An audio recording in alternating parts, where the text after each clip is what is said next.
Ready on the left? How about the right? Good. All right.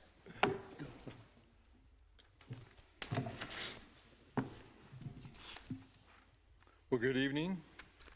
I'd like to call to order the City of Leawood Board of Zoning Appeals meeting for February 28th, 2024. Do we have a roll call, please? Members Munson. Present. Dunn. Here. Pepis. Here. Clausen. Here. Hawk. Here. Barrington. Here. Bussing. Here. Mr. Chairman, we have a quorum. Thank you.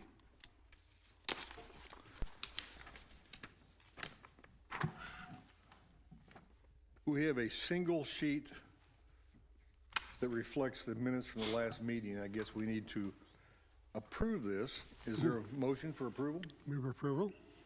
Second. We have a motion for approval of the minutes from the last meeting and a second. All those in favor say aye. Aye. Opposed? Motion passes. We have a huge number of cases this evening.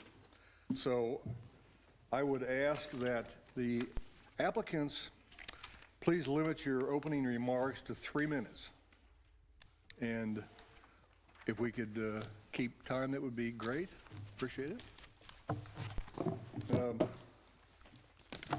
We have, the first case is an old business case, case 01-2023 has been continued until presumably the next meeting. Is that correct? So we will move on to the second case, which is case 02-2024, Chris George Holmes, owner. This is, a request for a fence height exception in accordance with LDO section 16-4-9.5A in an R1 district for a property commonly known as 2001 West 84th Terrace. The staff have a report, please. The applicant would like to construct a 6-foot-tall privacy fence on the eastern build line along State Line Road. This is a tear-down rebuild, and the home is currently in construction. So there's no fence there now? Correct. Okay. Are there any questions for staff? Is the applicant here?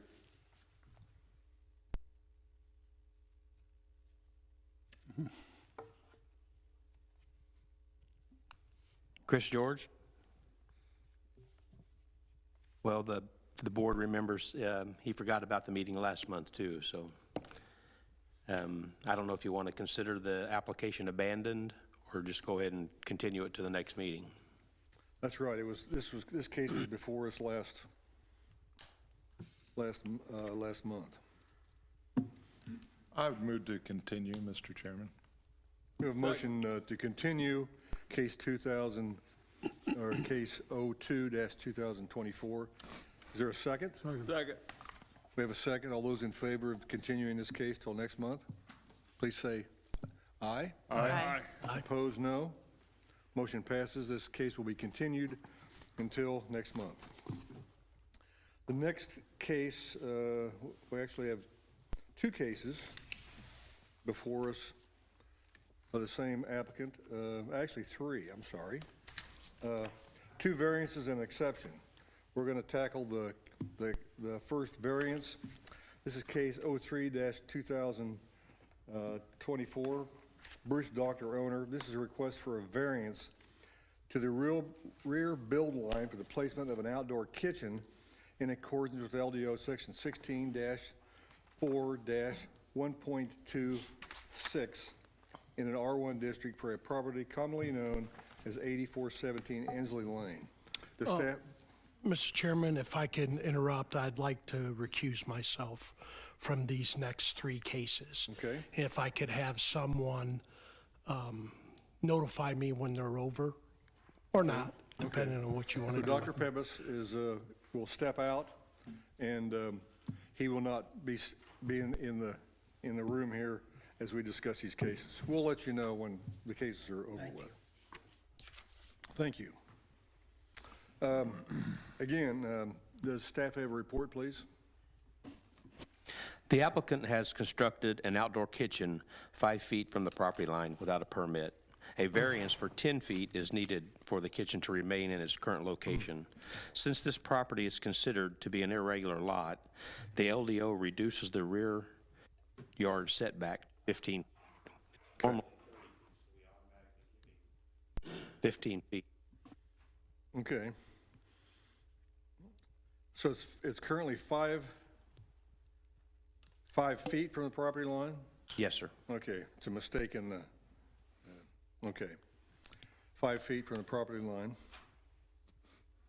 Okay. Are there questions for staff? A question on the meaning of the last sentence. Staff would point out that normally the rear setback is 30 feet. Since this property is considered to be an irregular lot, the LDO reduces the rear setback to 15. So Correct. 15 feet, is that what's required? Correct. And he's asking for just, but is it a stove or a furnace, or what does he have out there? It's a gas-powered grill. And is it sitting how far from the rear, the property line? 5 feet. 5 feet from the property line? Yes, sir. Okay, thank you. Okay. Are there other questions for staff? Is the applicant here? You may come to the lectern and give us your name and address and present your case. Thank you. Bruce Doctor, 8417 Ensley Lane, Leawood, Kansas, 66206. I have got one of those unique lots that's, it's a great lot, but it's very compact. The house was built in 62, and as you can see on the drawing, the backyard is very tight. So what we've done, or what we propose to do, is about 10 foot off of the back of the house. There's a retaining wall, and then about 5 foot back is a fence. And so I've constructed an L-shaped kind of a grilling station where we just want to put in a barbecue grill. It's a 32-inch gas barbecue grill. We've provided the specs on the grill itself too. And Could you speak up just a little bit? I'm having a hard time hearing you, sorry. Yeah, we just want to install a grill in that cabinet. It's the cabinetry matches the rest of the house, so it's masonry, there'll be a granite top. So it's just that it's the confines of the backyard don't let us actually even have a barbecue grill. But it's not obtrusive to any of my neighbors. It's very private back there, so I don't think we have any hazards. I'm sure we don't have any hazards at all about the way it's supposed to go in there. And you didn't realize you needed a permit to do this? Actually, I think we had too many cooks in the kitchen on this project. So my company is a landscape company, and then I also had a builder that did the remodel. And the remodel was pretty extensive. It went all the way down to the studs. And so it wasn't clear if it was in the builder's bucket or a designer in my office. So at that point, they were moving forward. They had the landscape plan all laid out, and our team just kept moving forward, just like the builder kept going forward on his part as well. So it was an error of omission, but we just literally had too many people in the project. Okay. Are there questions for the applicant? Mr. Chairman, it seems to me, the biggest issue is the closeness of any kind of a heating element to the rear property line, because the effect on adjacent property. That to me is the primary thing to be considered, is that particular. And we have letters, apparently, Yeah, we have letters that are saying no. that address this very issue, correct? Right. Correct. Yeah, I just placed them at your station today. And these are our neighbors, I presume? Yes, sir. Okay. Okay. Are there any other questions for the applicant? So on a normal lot where you have a 30-foot setback, how close could the kitchen be? 10 feet. 10 feet? Yeah. Right, okay. I'm sorry, I didn't I don't understand that. The outdoor kitchen could be 10 feet from the property line. With a It- 30-foot setback? Correct, yep. Okay, but with a 15-foot setback, it has to be 15 Well- feet? Let's see. Because we show a variance of 10 feet here. That's down because it's 5 feet from the property line. Right. Okay.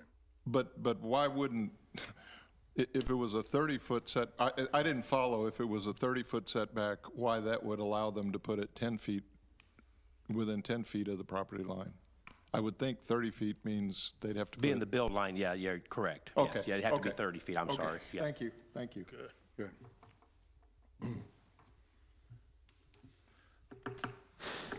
Are there other questions for the applicant? Yeah, this is a variance, and so we have to go through the 5 factors, and we have to vote on each one as a board, excuse me, on whether we think that criterion has been satisfied. Okay, And we have to concur on all 5 to support a motion for approval. understood. And so, many times, uniqueness is one of the factors we have trouble with. Sometimes hardship is a, and in this case, it could even be public safety. So, would you like to spend a minute talking about those? About public safety? Or Public excuse- safety, uniqueness, hardship? Okay, so again, it's a great lot. The house is, it's only got a 2,000 square foot footprint. So what we've done in the backyard is created a nice little oasis, but that grilling station is just well, as you can see in the drawing, it's just an L-shaped cabinet where there'd be 3 bar stools to sit at one side. According to the rules, I wouldn't even be allowed to have a barbecue grill in the backyard. The people I bought the house from always had one sitting back there, and I'm assuming that the people before that, 25 years ago, had a barbecue grill in the backyard. So I just couldn't quite see how that would be a nuisance to the neighbors or any kind of a hazard. This is a 32-inch gas barbecue grill. We've provided the specs on the grill, and it does say that it just has to be in a non-combustible cabinet, which it would be. It's not in yet, but it would be in a non-combustible cabinet, masonry work with a solid surface countertop. So I just can't figure out how we would have be able to create have a backyard where you couldn't even have a barbecue grill. So. That was my- And I don't understand that comment that you couldn't have a barbecue grill. Do you mean a portable barbecue grill? I don't, Yeah, a readily movable barbecue grill would be fine. It's the plumbing for the gas, plumbing for if there were a sink involved. I think it's just the gas line in this case. Oh, I see. Thank you. okay, I stand corrected. So you can have a freestanding one. On these particular grills, you can put the grill in a cabinet, or you can actually put it on a cart. It's the same grill. I'm familiar with them. I just was thrown by that comment that you couldn't have a barbecue grill out there. I don't know any backyard you can't have a barbecue grill in. Okay. So, Good. any other questions I can answer about the Other project? questions for the applicant? Thank you. Okay, thank you. Is anyone here that wishes to speak for or against this application? This is your opportunity. If not, as a board, we will now go through the 5 factors and evaluate each one. The first is uniqueness of the property. Well, the applicant cites that it's an irregular shape, but the lot right next to it is also irregular if you want to use that as a fact that it's not completely square. It's irregular, so the one right next to it's irregular, so it's not unique from that standpoint. Okay. Other comments about the uniqueness factor? All those who feel that the uniqueness factor has been satisfied, please indicate by saying aye. Opposed, no. No. Second is rights of adjacent property owners. Well, we have a letter to that issue, so. it's negative. Yeah, adjacent property owners are not satisfied with the situation. So all those who feel that the second factor, rights of adjacent property owners, has been satisfied, please indicate by saying aye. Opposed, no. No. The third factor is hardship. Well, Mr. Chairman, the only hardship, I feel for the applicant, I really, really do. I understand how these things happen, but we are specifically prohibited by law from finding that a hardship is the necessity to move something that's already built if it was done without approval by this body. So I don't see that there's a legitimate hardship we can consider that would satisfy that requirement. Other Mr. comments? Chairman, echoing that, I would say the hardship in this case is self-imposed, not imposed by the city. Okay. All those who feel that the hardship criterion has been satisfied, please indicate by saying aye. Opposed, no. No. The fourth factor is public safety and general welfare.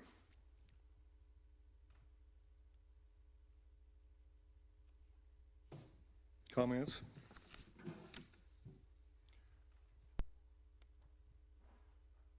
Well, as with all of these, Mr. Chairman, without any actual experience, it's hard to say exactly what kind of threat it might pose. But on the other hand, I lived in Leawood a long time, and I don't know anybody who doesn't consider it to be a concern for them if there's a unit for burning things that's very close to their property line.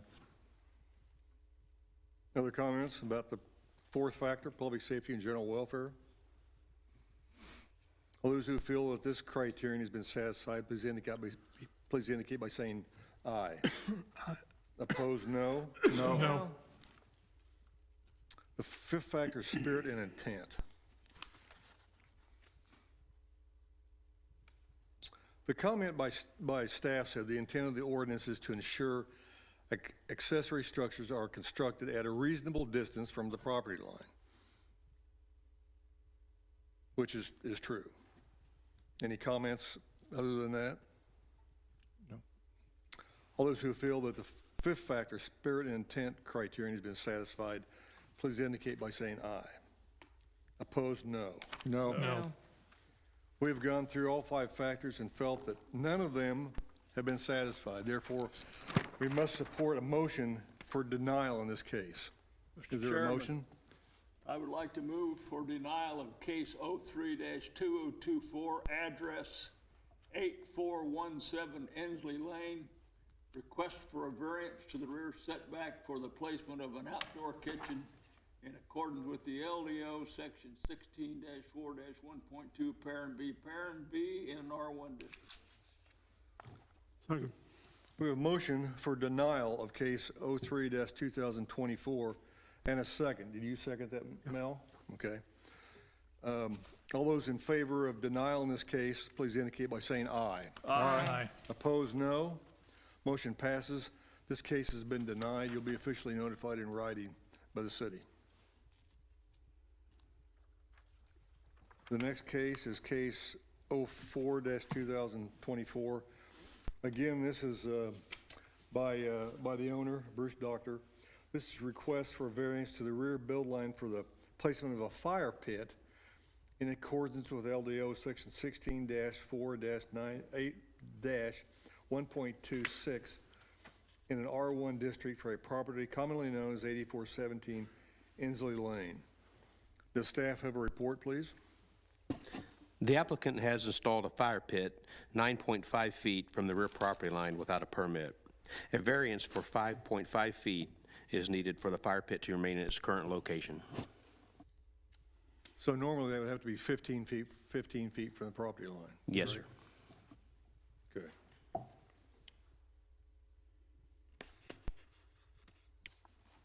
And the fire pit is, okay, I see it. Okay, The raised structure right there in the middle. I see, okay. Are there questions for staff by the board?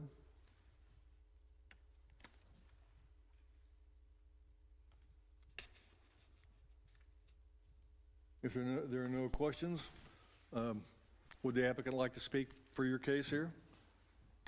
Again, try to keep it to 3 minutes. Okay. Bruce Doctor, once again.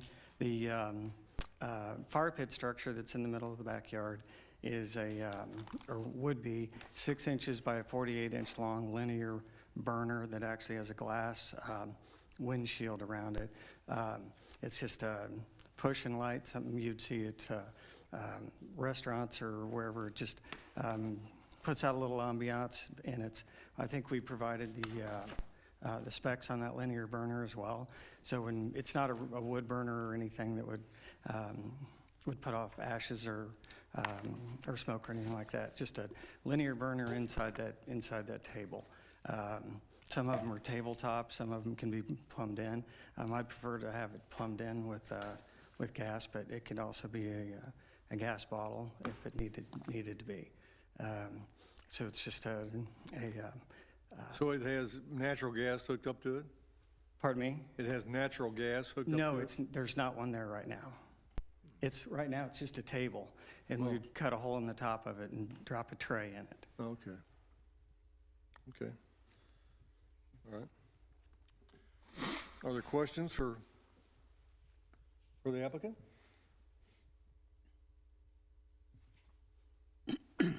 So right now, it's just a table, right? Just a table. So if we'd approve that, you would cut a hole in it and make a burn pit out of it, Correct. right? Okay. 6 inches by 48 inches or so is how big the opening would be. So it drops down in that top, and then there's a glass, 4 or 5 inch tall glass. It's called a windscreen that goes around it that just keeps it from blowing out. Okay. All right. Are there questions for the applicant? Nope.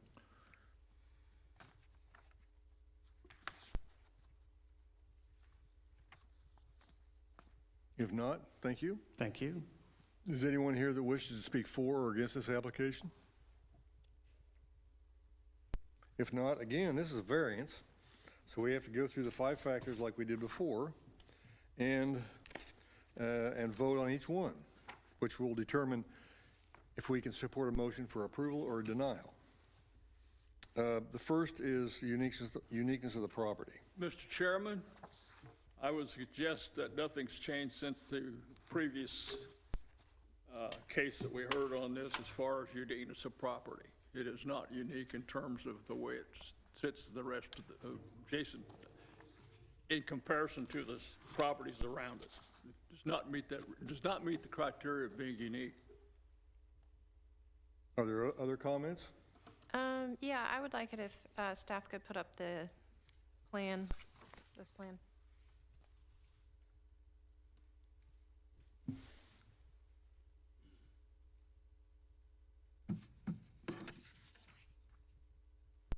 Okay, it shows a dimension of 5'9" on the lower portion from the center of the fire pit to the backside of that couch outdoor furniture.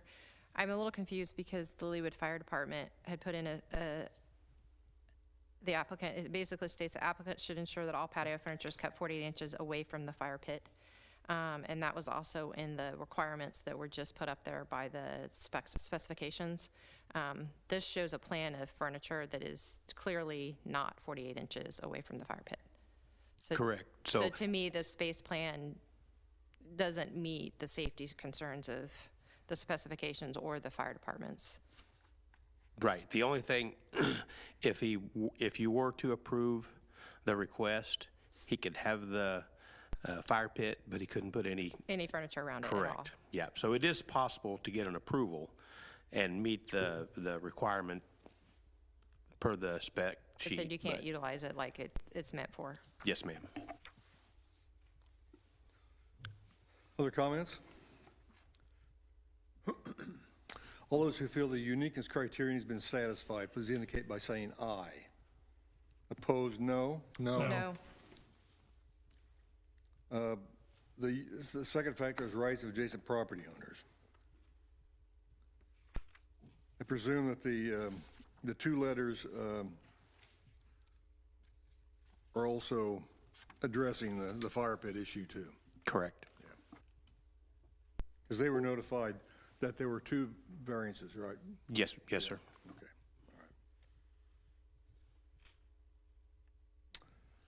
all right. Any comments about the second factor? All those who feel that the rights of adjacent property owners factor has been satisfied, please indicate by saying aye. Opposed, no. No. No.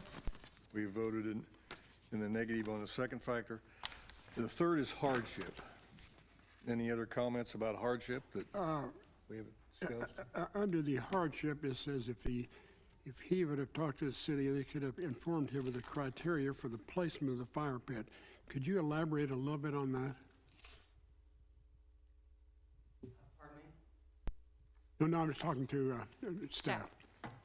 Yes, had he applied for the permit, then we could have explained the obstacles he was going to face and kept him from installing what's currently there. Might have saved him some money and some time.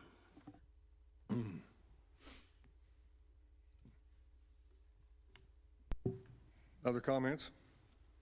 All those who feel the hardship criterion has been satisfied, please indicate by saying aye. Opposed, no. No.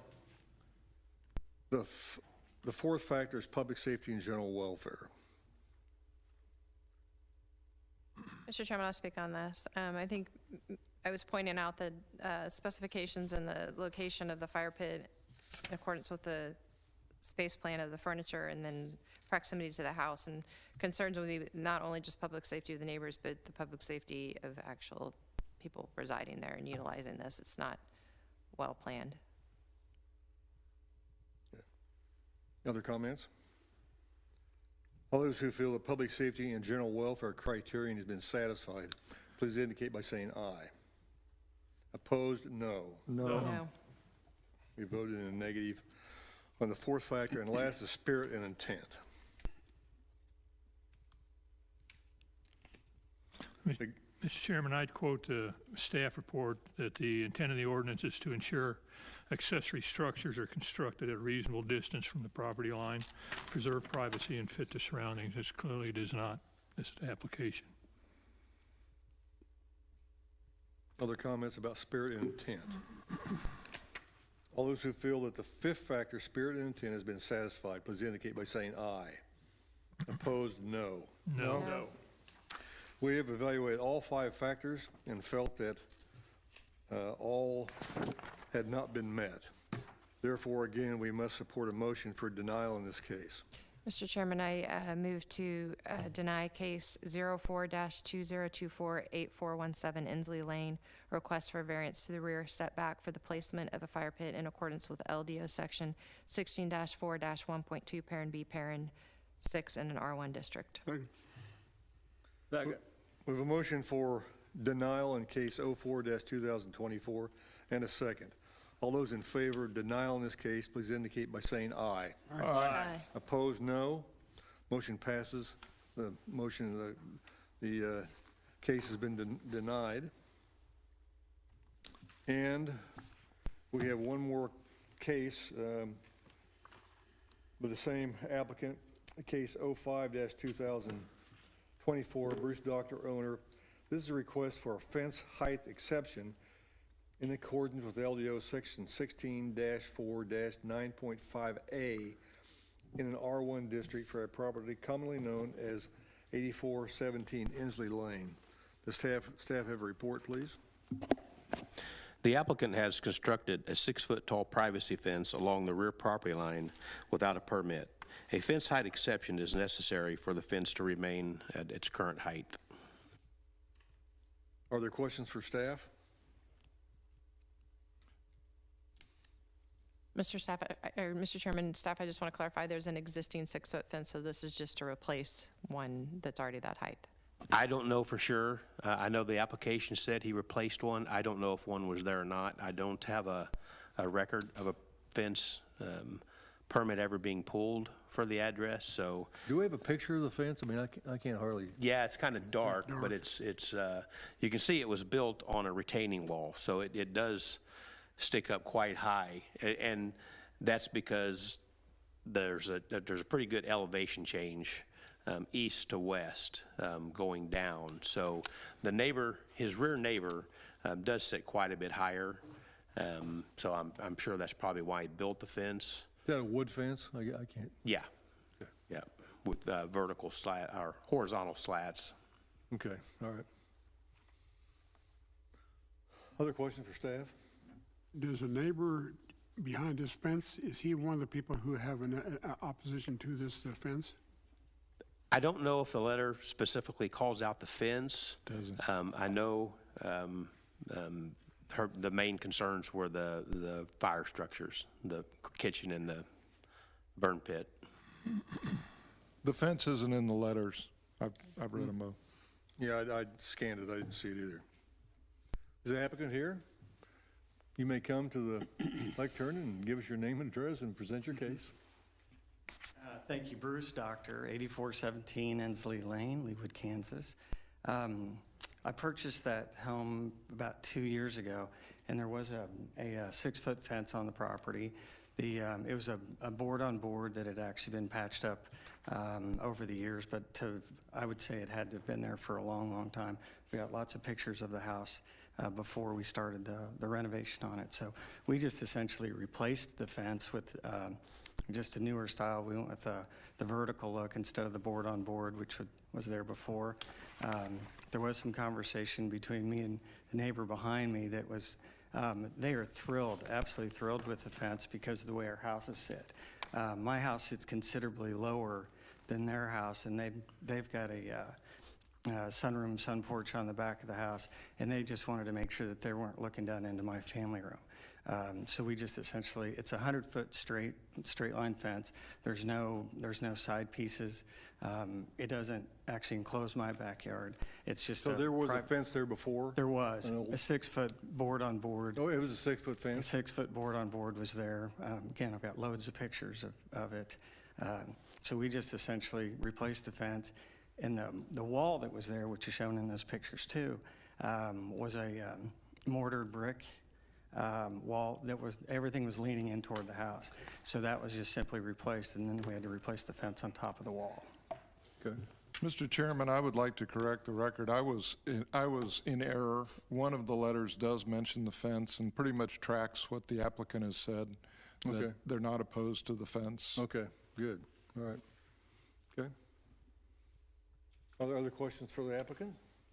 And I'd add that if there was a fence there, we would consider it legal nonconforming, but once you replace it, he would still have to go You need a before the board. permit, Right. Correct. Right, okay. And that letter I talked about does mention that there was a fence there before as well. Okay, all right, okay. Now, do you propose to replace that fence, or you're just asking that it be permitted to stay? Been replaced. Permitted to stay, is that what? No. That's what I thought, yeah. Okay. You're not replacing it. No, the fence is there. It has been replaced, sir. Okay, Well, let's be clear. This is not the fence that was there when you purchased the property. No, You it's put not. this fence up. No, the fence was replaced probably a year ago. Okay, but you But put you're it not up. replacing Yes. it again? Right. No. No. No, Okay. not replacing it. Okay, just so we're clear. Okay. Thank you. okay.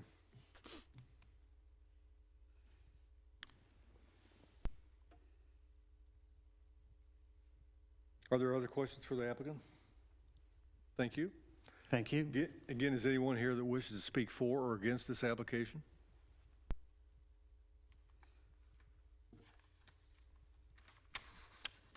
Is there a motion? Mr. Chairman, in case 05-2024-8417 Inslee Lane, request for a fence height exception in accordance with the LDO section 16-4-9.3B in an R1 district. I move approval. Second. We have a motion for approval in case 05-2024 and a second. All those in favor say aye. Aye. Opposed, no. Motion passes. You'll be officially notified in writing by the city. It's going to get Dr. Pepes.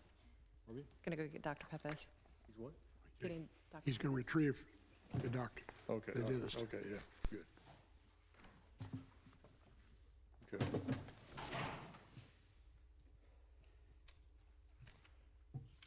The next case this evening is case 06-2024. We'll wait for just a second here.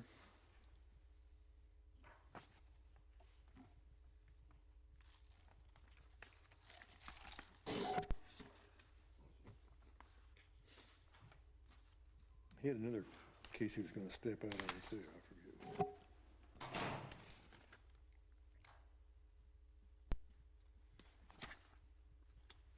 This next case is 06-2024. David Gajewski and Annabelle Ancelis, owners. It's a request for a variance to the side yard setback in accordance with LDO section 16-2-5.3D in an R1 district for a property commonly known as 12212 Winonga Lane. The staff have a report, please. The applicants want to construct an additional garage on the north side of the home, 10 feet from the property line. A variance for 5 feet is needed to construct the addition as shown on the plan. This is the same basic case that we heard last month without the primary suite addition. It says it was denied. Why was it denied? It failed.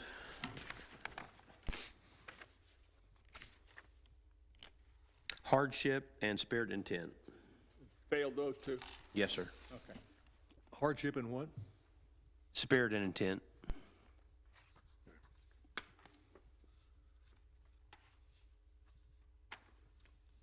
Okay.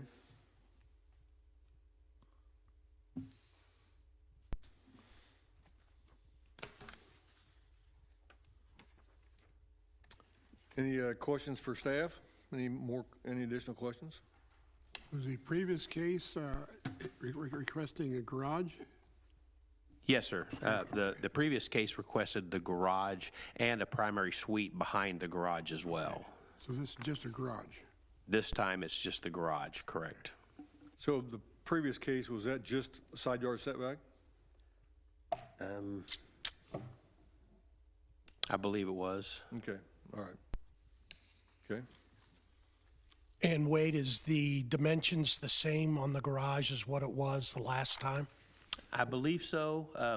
Yeah, they were wanting a 5-foot variance last time as well.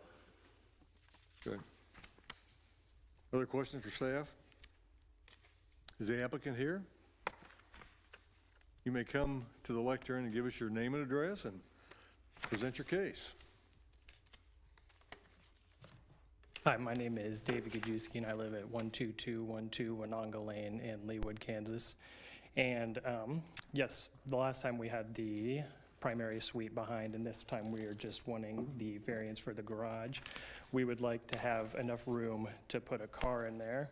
And I know last time, after we had discussed everything, it came down to the hardship was one of the things that was part of the issue.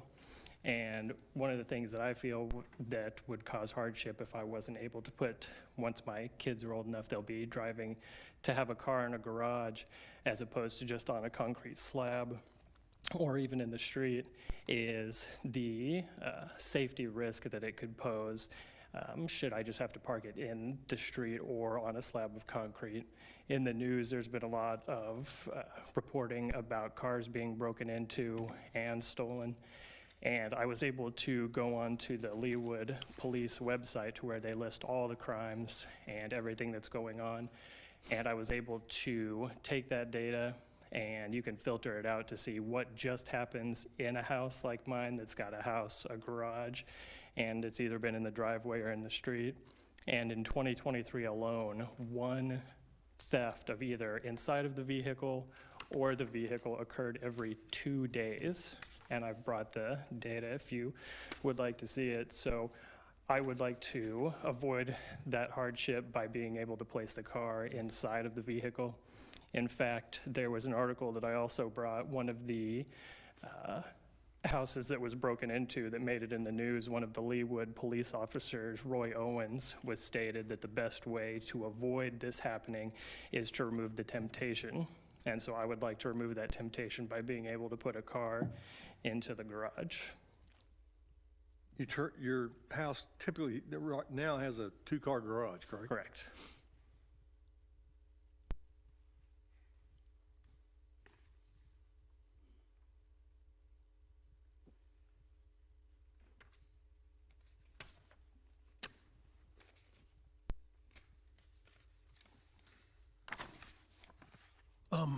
Mr. Chair, can I ask Wade a question again? Certainly. Wade, do you have anything with you that can show, like an Ames map or something that can show me like about 10 or 15 houses, so that we can get an idea of, what the neighborhood. That's what thank you.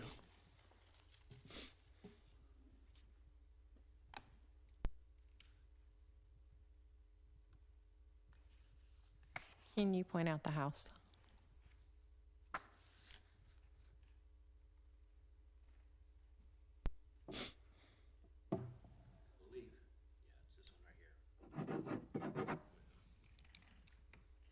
Corner lot? Yes, sir. Okay. Mr. Chairman and staff, I remember this from our previous case, and I actually live fairly close and frequent the sidewalk right by there. This is the one that had the large sign in the corner to the neighborhood, to Bradford Place. Yes. So it kind of, it's where that dotted line is on our survey. There's actually a large, and I remember discussions where this has two front yards because it's right on that main. Wanonga's actually a large thoroughfare where a lot of traffic comes through. Yeah. And this is a four-way stop where there's a lot of traffic between that neighborhood and then Leawood South across the street onto 123rd. So parking a car on that street would be, especially on that corner, there's a lot of traffic. I do want to point that out. Yeah, and it's been identified in the Leawood City, the snow routes that after the main roads like 119th and Mission, that's the next street to be plowed because it's been identified as such a high traffic area. I presume that putting a garage on the other side of the house is not practical? No, because the sign, I brought a picture if you'd like to see, but it is 6.5 feet tall. The main structure is 9.5 feet wide, and it's got a mini fence and then two more posts, and that whole length is 27 feet, and it sits at an angle. So the only place that the garage could go is on that north side. And the side of where the sign is towards 123rd Street, it's actually, there's quite a bit of a slope down to the sidewalk. So the upper side where he's wanting to put the garage is the more flat side. That makes sense. And I think there would be sightline issues in that intersection too for people to turn. If you were to put, you wouldn't want to encroach on the side setback there.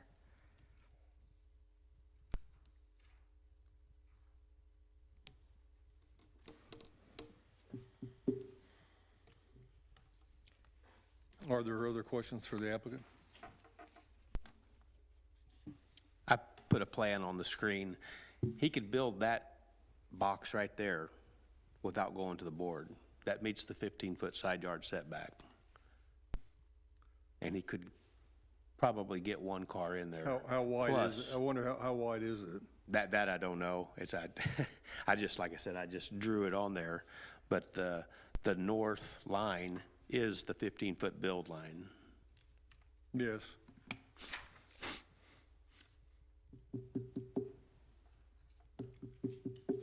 So if he relocated his garage structure farther to the west, is that correct? Which corner, I'm trying to get in my mind which corner you're on. Are you on the northwest corner of 123rd and Wanonga? Yes, it Yeah, would be. correct. Oh, sorry. Okay. So if you would build his garage farther to the west, where there's an L shape on the plan there, and bring the Where would he put the garage? It would be between the existing structure and the 15-foot side yard Yeah, setback. I see. And, okay. Can Would you, that be functional to be able to do that? Would there be enough room in there to put a garage, the door opening and all that? Do you know? I couldn't answer that without Okay. putting a tape measure on it. Okay. if But you, if he put it back there, then he wouldn't have any problem with the setback on the north side of the lot. Correct. Okay, thank you.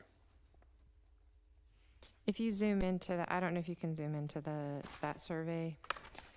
I was able to like magnify my phone to look at what you had back up there before where you drew the box. Well, yeah, that shows it as well. So, you can see that the addition, is that 24 feet on the front side? So the width is 24 feet. You see that? Correct, yeah. And then you can see that the indentation of the house on the back side where you were sliding it back behind is 6.7 feet. Looks like 13, I think. Not that, below it, the indentation. Below the 13, there's 6.7. It's part of the house. Yeah, yeah, that'd be right. So if you slide that back like you did, and you take 24 minus 6.7, let's say 7 feet, that's a 14-foot on the top side. Most garage doors are 8 to 9 feet wide. So you could put a single garage door. It's not ideal because most of your garages are going to be kind of tucked behind, but it is doable. But you'd also have the concrete pad in front of it. You'd have room for one car in the garage, and you could put the pad in front, the driveway, without going before the board. He can build a pad to park a car on. It just wouldn't be inside without going to the board as well. And that's where I think the hardship comes into play, because he can take care of his parking issue. Granted, he's not going to be able to put the vehicle in a garage. That's right. There are lots of cars parked outside all over Leawood. Well, speaking from a personal point of view, I had the same problem with my house. I wanted to add on to my garage, but I was up against a 35-foot setback because I was on a corner. So I built a 2x2 garage, so I could park 4 cars in there, but it was deep. So I had just 2 cars deep. And that's how I solved that problem. It wasn't the most practical, but it worked. So, but I would have had to, I didn't want to come before the BZA and request a variance. So, and frankly, we're as a board, we're typically reluctant to provide variances for side yard setbacks when you know, you've only got 15 foot and you know, your next property's, your neighbor's not that far away, frankly. Yeah, and I've spoken with him personally, and he thought it was a great idea, and he was definitely okay with it. And I would just like it big enough so I can fit a car in there to decrease our risk of theft from our property and our car, and possibly more. I understand your issue. I mean, you do have some options here, frankly. I mean, that don't include granting a variance. I mean, obviously. So. Yeah, and this was from the advice from the construction company that we have that's been looking at it and trying to come up with ways, and this is the primary way that they said that works best with all the, I'm not an architect or engineer or anything, but what they were telling me about the construction and everything, that if we could get just a little bit more room to get a car in there, that's their preferred way. Are there other questions for the applicant? Thank you. Yeah, thank you. Is anyone here that wishes to speak for or against this application? If not, then this is a variance, and so we have to go through the 5 factors, and depending on how we vote, that will determine how we can propose a motion. The first is uniqueness of the property. Well, Mr. Chairman, the staff indicates that the lot isn't any different than the rest of the lots in that subdivision. Therefore, it's not being unique. There's apparently no drainage issues, no streams running across it or anything like that. So it doesn't meet that criteria. Mr. Chairman, I would like to point out that I feel that it does meet the uniqueness. They do have a large sign that's very tall with a stone base, wrought iron that cannot be moved in the corner, with a large berm. It's got 2 front yards to it on a very busy intersection. I feel that it does meet the uniqueness criteria. And I remember saying that in the last meeting as well. Other comments about the uniqueness criterion? I think the fact that it's on a very busy street, as Ms. Farrington pointed out earlier, makes it somewhat unique as well. On the corner of a very, very busy street. But it's not the only busy street in the city. Doesn't have to be the only one. Unique doesn't mean only.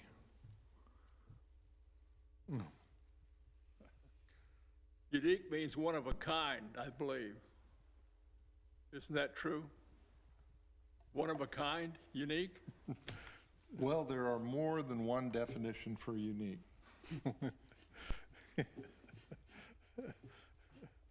Well, I think we should vote on whether the uniqueness criterion has been satisfied.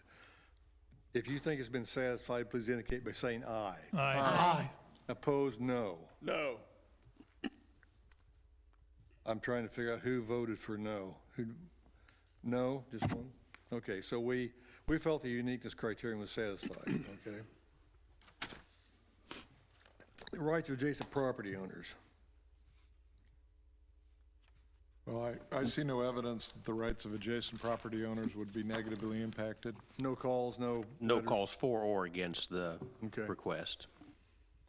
All those who feel that the rights of adjacent property owners criterion has been satisfied, please indicate by saying aye. Aye.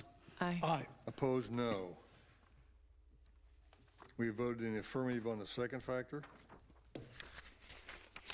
Hardship is the third factor. Comments? Mr. Chairman, I remember from the prior case, this is the one that I just couldn't find a way to find a hardship other than that.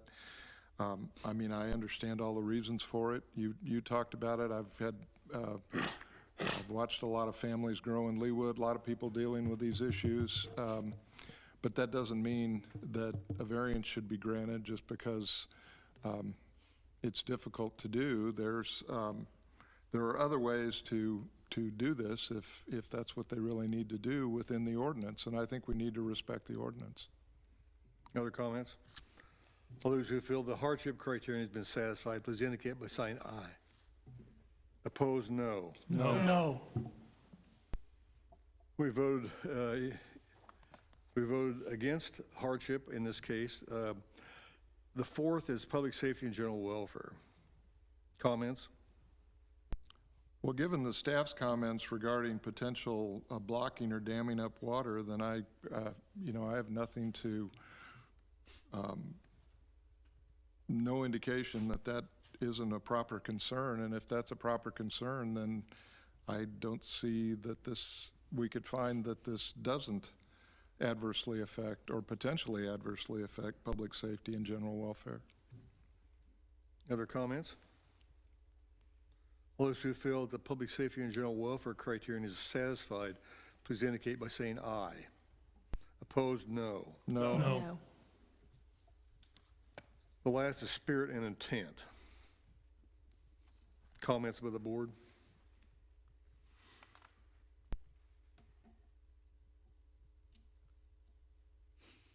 Staff says that the intent of the ordinance is to protect the character and unique look of the neighborhood and maintain safe distances from other structures. So, And Mr. Chairman, that's kind of why I wanted to see the Ames map, so we can kind of see, even though this garage, the neighbor's okay with it, but when that neighbor moves and the next one comes and his garage is next to the bedroom of the, now 5 feet closer to the bedroom of the people next to him, could be an issue. all those who feel the spirit and intent criterion has been satisfied, please indicate by saying aye. Opposed, no. No. No. No. We have evaluated all 5 factors and felt that 3 of the factors were not satisfied. Therefore, we must support a motion for denial in this case. Is there a motion? Mr. Chairman, I'd like to move denial of case 06-2024, address 12212 Wananga Lane, request for a variance to the side yard setback in accordance with the LDO, section 16-2-5.3, parent D parent in an R1 district. We have a motion for denial in case 06-2024. Is there a second? Second. We have a motion for denial in case 06-2024 and a second. All those in favor of denial in this case, please indicate by saying aye. Aye. Opposed, no. Motion for denial passes. You'll be officially notified in writing by the city. The next case for this evening is case 07-2024. Steve Hosterman, Rock Hill Electric, Kelly Toombs, owner. This is a request for a variance to the placement ordinance for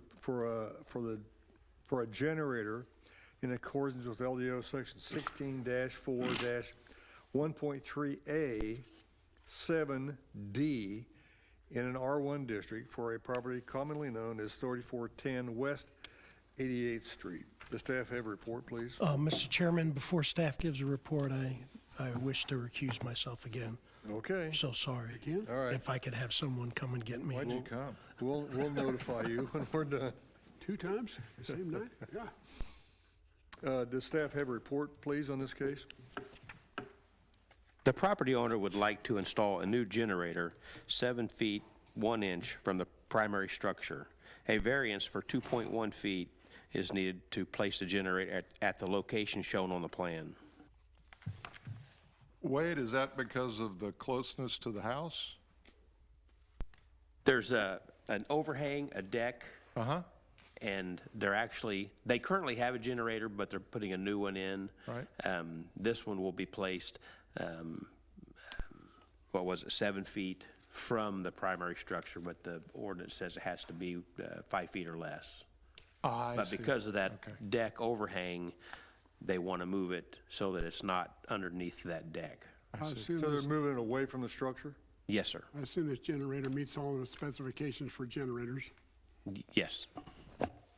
And if it does get approved, they do have to go before the planning commission because it does exceed the maximum amount that we allow.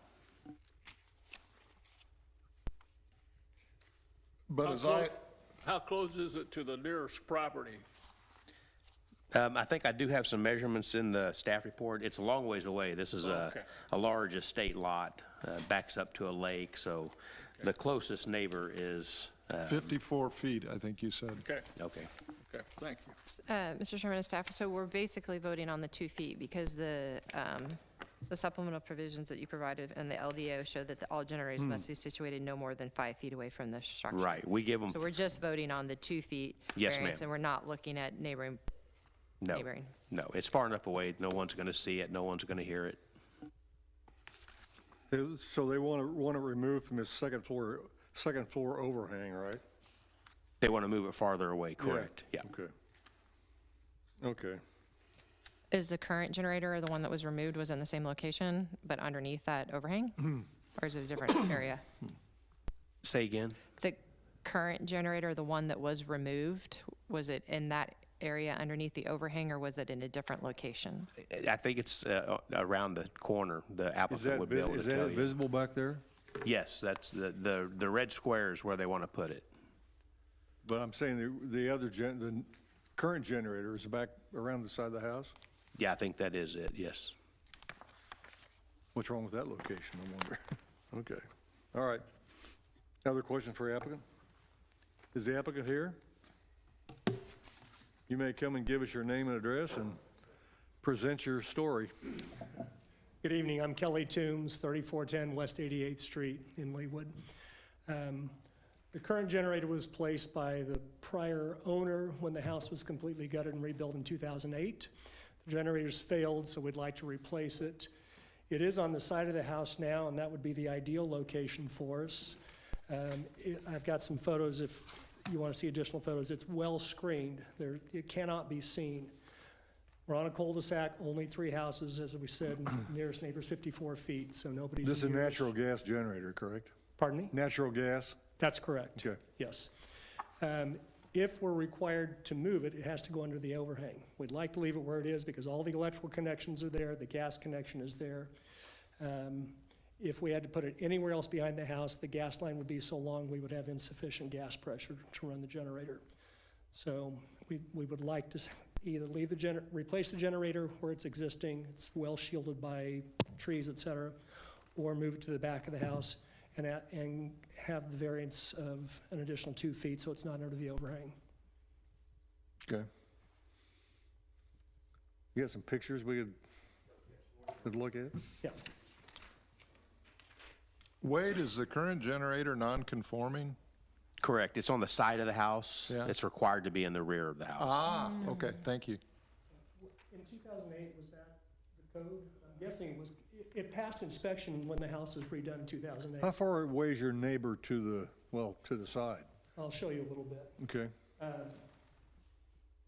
This is the view of the entire cul-de-sac. We're in the very back house, so there are only 3 houses in the cul-de-sac. Here is the closest neighbor, and that's his garage. So the rest of the house is considerably further away. This is a view of the side of the house from the front. So the generator is behind those pine trees. This is an even closer view of the side of the house. The generator is basically right here behind the pine trees. And in the picture that Wade had first, you can see it. This is the existing generator. So we either want to leave it here, or if we move it here, it can't go into the overhang. It looks like a pretty good place where it is right now. Has a concrete pad, all the connections are there. So, yes. And you say you would like to keep it there? Yes, please. Sorry. Yeah, Yeah, so if current code requires it to be in the back, we're willing to do that. We just need that variance It would take a variance to do that. of 2 additional feet, correct? So you need a variance wherever you put it, basically, is Right. what you found out. That's correct. Yeah, okay. So if you would really like to keep it where it is, Well, it would certainly be the easiest option. It's well shielded, it doesn't bother any of the neighbors, nobody's close, all the connections are already there, the gas and the electrical. Could I ask for staff's comments on the location on the side? Is there anything we're missing here, Wade?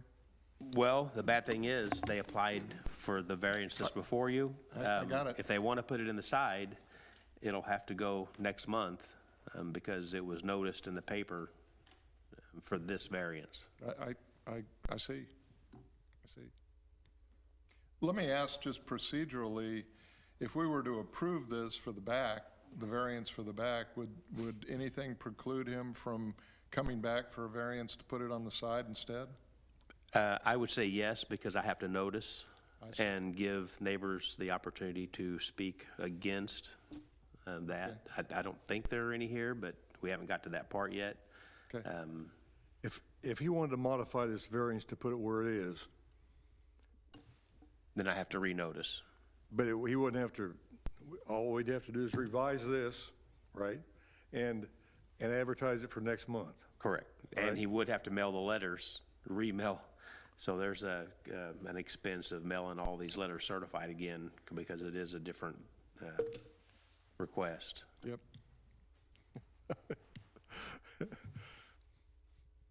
So we're willing to place it around the back if that's the more efficient way to do this. If you'd like us to proceed with this case, we will. Please. Okay. Thank you.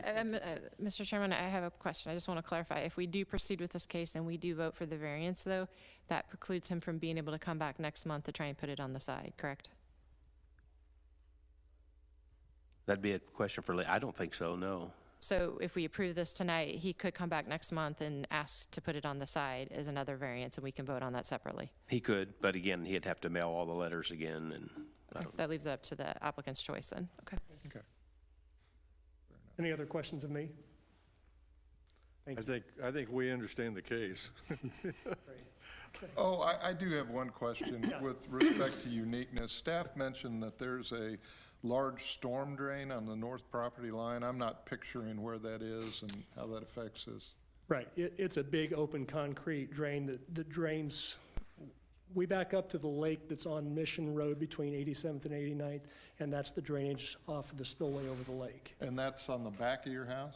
That's on, no, that's on the north side of the house where the generator is. Where the generator currently is? Right. Right, okay, That's thank you. correct. Thank you. Is there anyone here that wishes to speak for or against this application? Well, if not, we have to go through the 5 factors again. The first is uniqueness of the property.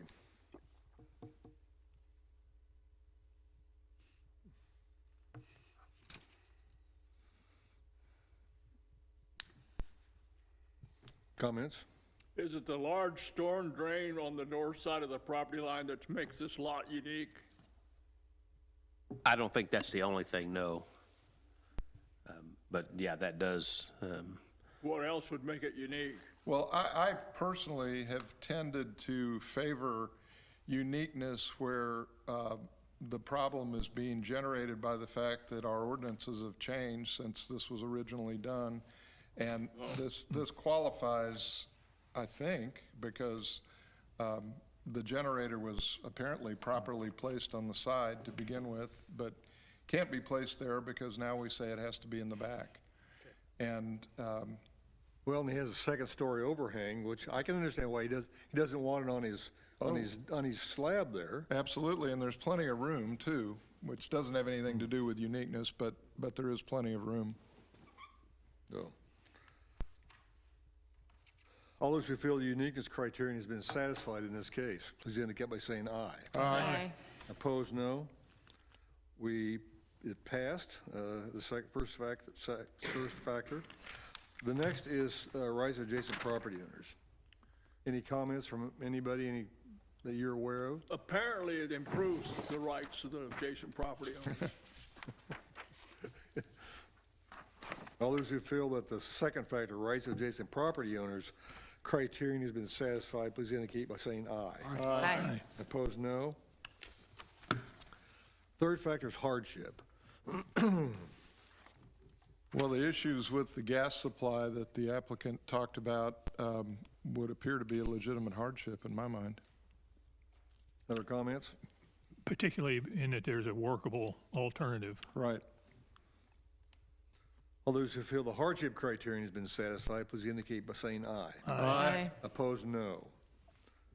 We felt that criteria, that hardship has been met. The fourth factor is public safety and general welfare. Mr. Chairman, I'll speak on this. The approval of this request would place it at 7 foot 1 inches from the primary structure, which is a little bit farther away from the actual structure where people would reside. And it's far enough away from neighboring properties, so it would not affect public safety or general welfare. All those who feel the public safety and general welfare criterion has been satisfied, please indicate by saying aye. Aye. Opposed, no. The last is spirit and intent. Well, I would agree with staff's comments that the intent of the ordinance is to protect neighbors from having a generator placed too close to their homes and to maintain safe distances, and in this case, that's not an issue. All those who feel the spirit and intent criterion has been satisfied, please indicate by saying aye. Aye. Opposed, no. We have evaluated all 5 of the factors in this case and felt that everyone had been satisfied. Therefore, we can support a motion for approval in this case. Is there a motion? Mr. Chairman, I move to approve case 07-2024, 3410 West 88th Street, request for a variance to the location requirements for the placement of a generator in accordance with the LDO section 16-4-1.3, parent A, parent 7D in an R1 district. Second. We have a motion for approval in case 07-2024 and a second. All those in favor, say aye. Aye. Opposed? No. Motion passes. You'll be officially notified in writing by the city.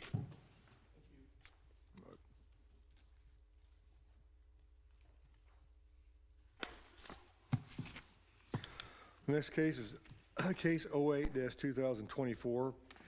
Peter Ellis, owner. This is the request for a variance for a fence placement exception in accordance with LDO section 16-4-9.5B in an R1 district for a property commonly known as 12639 Juniper Circle. The staff have a report, please. Sorry. The applicant would like to complete the enclosure of the rear/side yard by connecting to the steel fence on the south and west side of the property. The new fence would tie into the Home Association's monument, which is on the southwest corner of the applicant's property. Okay. Are there any questions for staff about this case? Is the applicant here? You may give us your name and address and present your case. Thank you. Peter Ellis, 12639 Juniper Circle. We recently purchased a house, and we are the only home along 127th in the gated community of Leawood Forest Estates that does not have a fence. So we'd like to put up a 6-foot fence along 127th Street, like all the rest of the neighbors. What kind of a fence will it be? It'll be a black steel fence. A which? Black steel fence. Open? Yes. Oh, okay. So this case is for the placement, right? It's not the height. Correct, yeah. So it's where you're putting it, right? Sorry about that. Right. Has your homes association approved the connection? Yes, they have. Good. So the white line is what we're proposing? Is that right? It would be, yes. And a majority of the other homeowners actually have theirs closer to the sidewalk, but we have a lot of existing trees, so we're moving right behind those trees. So it'll actually look nicer from the street. If this was the only house that didn't have this fence, I wonder why this has not happened previously. Actually, it has. A couple of the houses to the east have gone to the board and received approvals Okay. for placement and 6-foot. So the placement requirement is could you discuss that again, Wade? Well, the city council heard your cries and changed the ordinance. I know, but I mean, is it a distance? I'm sorry. It was not real specific here in the.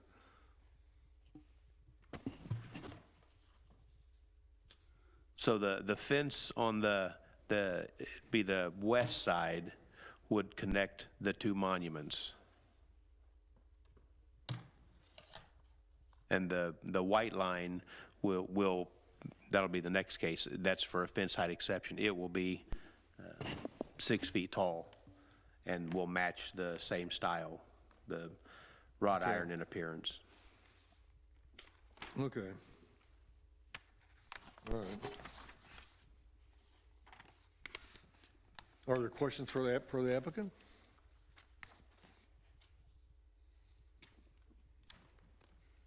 I do have an additional picture that might help. If you would neighbor's fence. just indicate, you're enclosing the entire property, right? Yes, sir.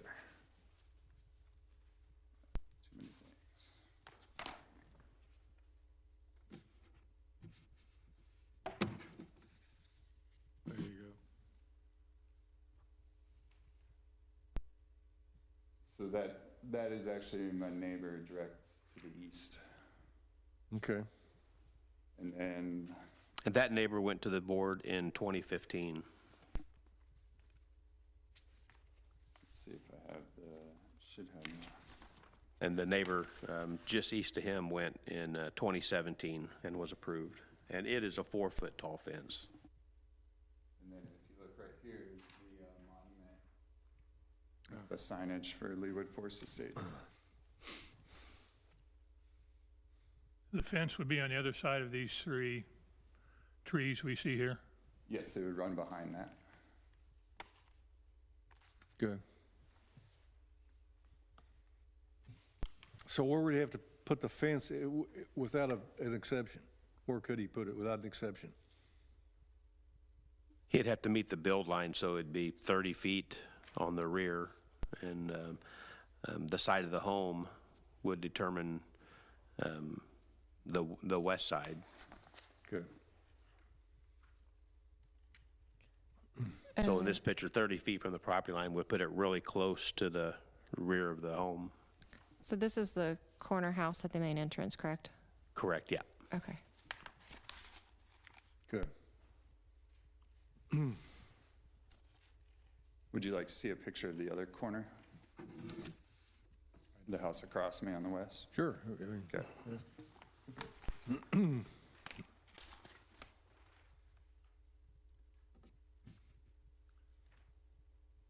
So they're on Okay. the other side of the entrance. Okay. This is one of those cases where it's the main entrance it's a gated community, isn't it? Excuse me? It's a gated community, It is, but your yard is the only one that's not gated which is at the strange. entrance. Yes, So anybody can go through there by foot. absolutely. Advertising issue there, I think. Okay. Are there questions for the applicant on this case? This is an exception. Thank you. Thank you. Is anyone here that wishes to speak for or against this application? If not, is there a motion? Mr. Chairman, in case 08-2024, 12639 Juniper Circle, request for a fence placement exception in accordance with the LDO Section 16-4-9.5B in an RP1 district. I move approval. Second. A motion for approval and second in case 08-2024. All those in favor, say aye. Aye. Opposed, no. Motion passes. You'll be officially notified in writing by the city. And the next case is also yours, which discusses the fence height. So this is case 09-2024. Peter Ellis, owner, requests for a fence height exception in accordance with LDO section 16-4-9.5A in an R1 district for a property commonly known as 12639 Juniper Circle. Does staff have a report, please? The applicant would like to construct a 6-foot-tall steel fence on the south side of the home. The new fence would tie into the Home Association monument, which is on the southwest corner of the applicant's property. One question. In the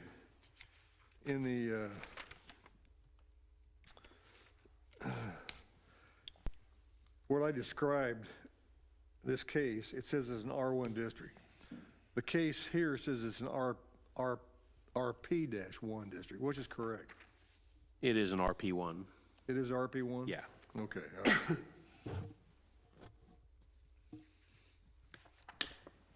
Are there questions for staff in this case? If not, the applicant may come forward again and give us your name and address and present your case.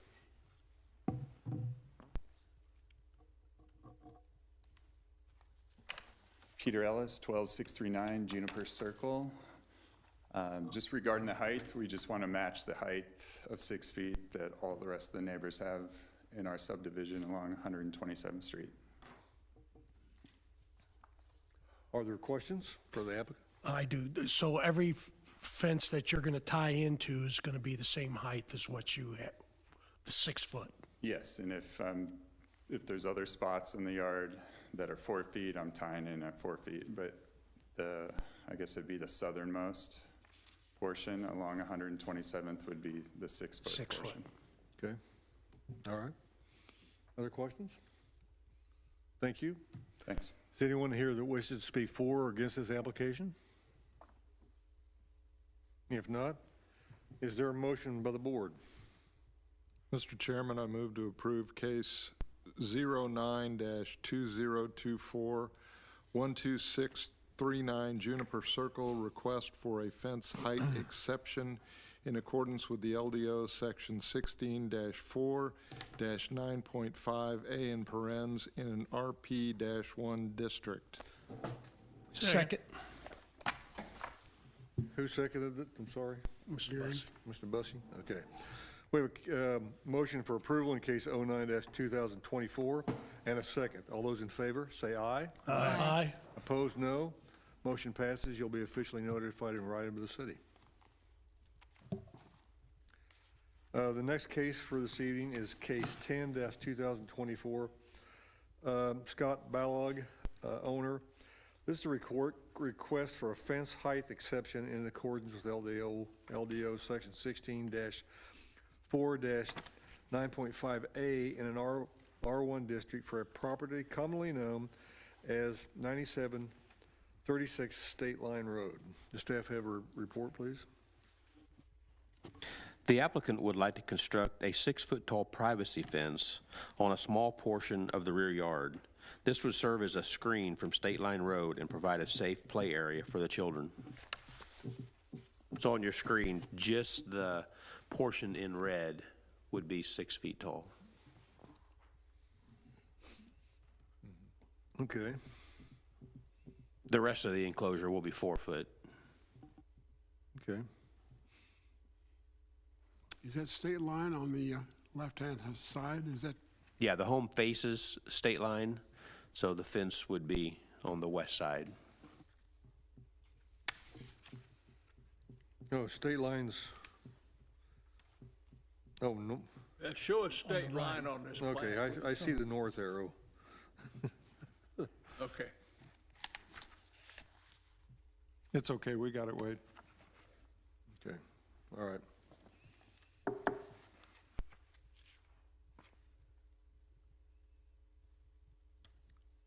All right.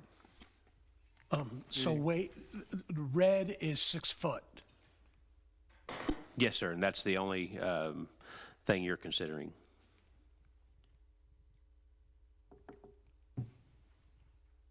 And it's just the height exception is all it is. Yes, sir. Okay, all right. Any other questions for staff?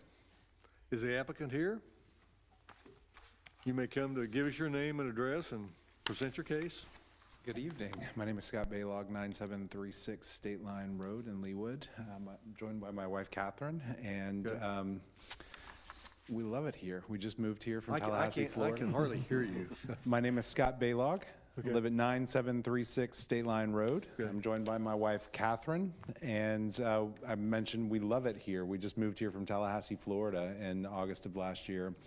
The property on State Line, we have about a 1.2 acre lot.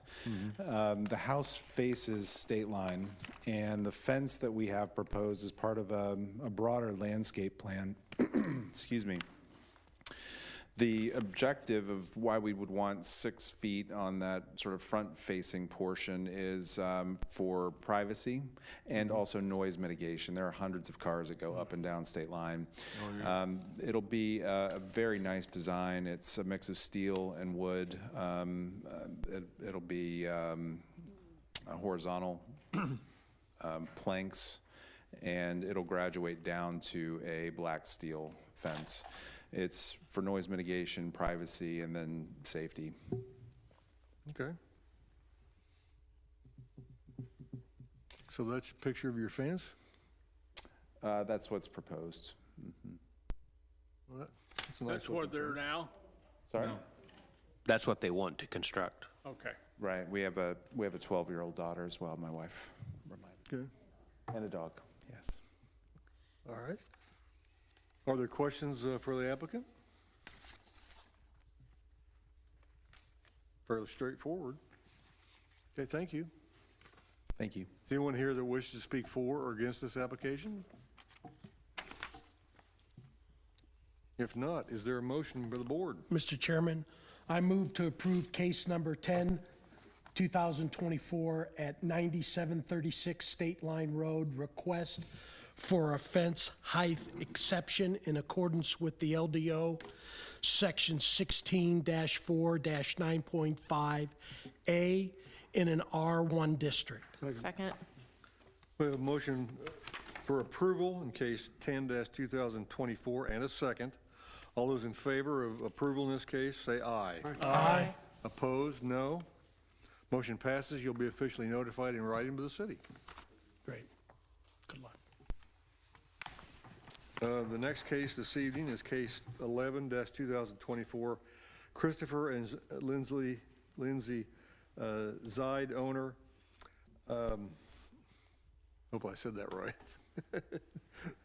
This is a request for a variance to the front build line for a covered entryway in accordance with LDO section 16-2-5.3D in an R1 district for a property commonly known as 3501 West 121st Street. Does staff have a report, please? The applicant would like to add a covered entryway on the front of the home. A variance for 5 feet 11 inches is needed to construct the project as shown on the plan.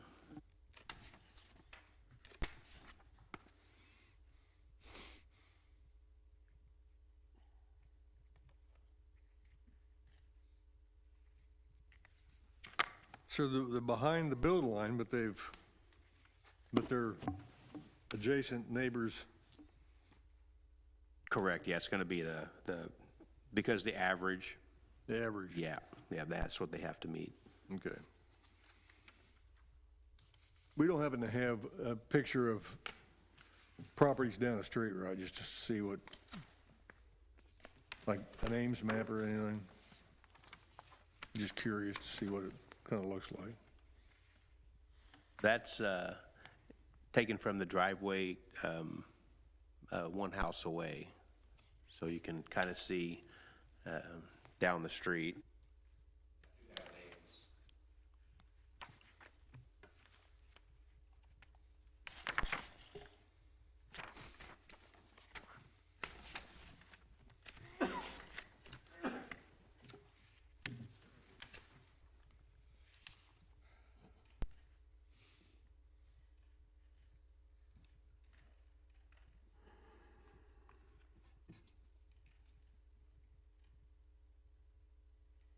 Kind of hard to tell, isn't it? This was a corner. Excuse me.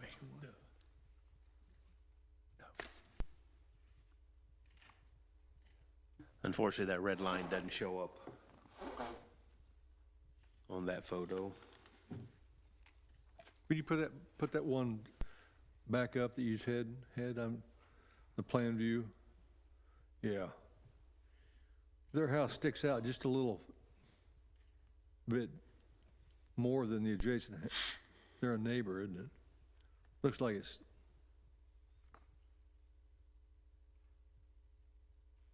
Yes, it does, yeah.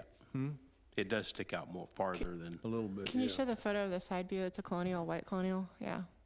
So you're actually, if you look at the plot plan, putting the overhang behind the existing sidewalk, correct? Yes, the new addition will be behind the sidewalk walkway. Is it just a concrete stoop right now? That shows the sidewalk, the red is the new addition. But is there a concrete stoop there right now? I think there was. Do we have a picture of the front of the house? Yes, there is.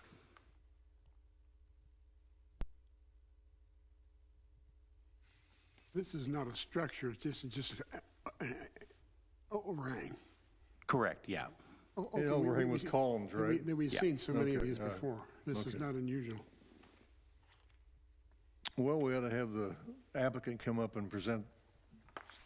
Yep. Thank you. I will try to talk loud, but not too I need loud. your name and address and, Yes, Christopher Zide, 3501 West 121st Street, intersection of Wananga. We purchased our home in August. Home inspection report indicated that we had a significant water intrusion issue, which created mold in the downstairs. The front porch is a brick, it's a brick porch, and underneath it is actually the inside of our basement, which is where the water is coming in. And so it created a mold issue, the contingent upon them fixing the mold issue, which they did so remediate. your front slab actually goes back into the house? Yes. Okay, yeah. There's like a little door that you open, which just, it doesn't really close very well, but that's where the water's coming in, and the mold spread to the rest of the basement, and so they remediated it as part of the condition of us moving in. And the home inspection report, they recommended that we build a roof over the front porch in order for the water not to intrude, as well as to make sure that water didn't come up against the door entryway, because it has caused some wood rot. So we were going to replace the door as well.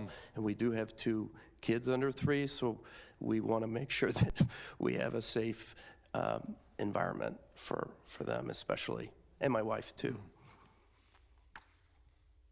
Wait, can you slide it over can you slide that over so we can see the foundation plan? But say again? Slide it over, please. And just for clarity, I have The other way. been, oops, sorry.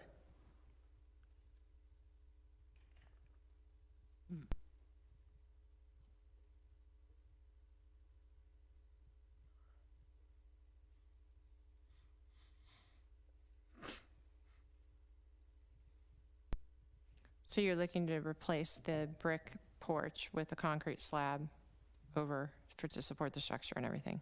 Yes, ma'am. Okay. And the roof, I think we are going to go with a different style than the flat, because I've since been told that the flat doesn't work as well. So we're open to doing a different style that protects the home in the best way possible. That seems like a reasonable way to handle this, yes.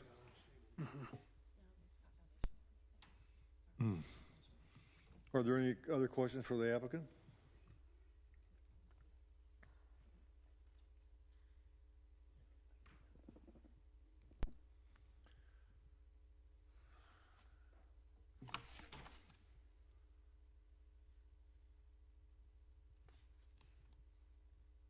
I might ask the applicant to speak about uniqueness, because that seems to Okay. be the hardest thing for us. I guess we have another question for you. So we have to go through the 5 factors, and the uniqueness seems to be probably the biggest one that holds us back in a lot of cases. So can you speak to why your property is unique? Yes. So the 2 homes that our setback was calculated based upon, they're actually in a different neighborhood called Oxford Hills West. We are in Oxford Hills, and so we are the only northward-facing corner lot that conjoins Oxford Hills West. And I believe that the 2 homes that the setback was calculated upon, they do sit a little bit further back than ours, so we're naturally already in the setback. Including our structure underneath, underground, it is in the setback.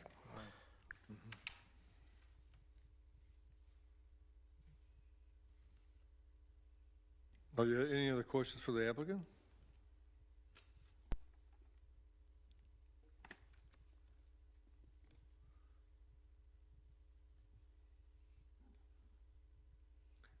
Thank you. Is anyone here that wishes to speak for or against this application?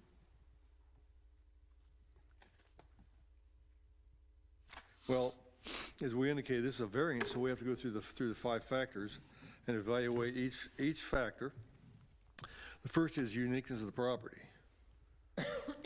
Well, Mr. Chairman, as the applicant was saying the last part of his presentation, which I appreciate, the phrase unintended consequences came to mind simply because he seems to find himself in this position because of his unique location within his subdivision as opposed to another subdivision that was planned and built by somebody who had other thoughts about how houses should be situated.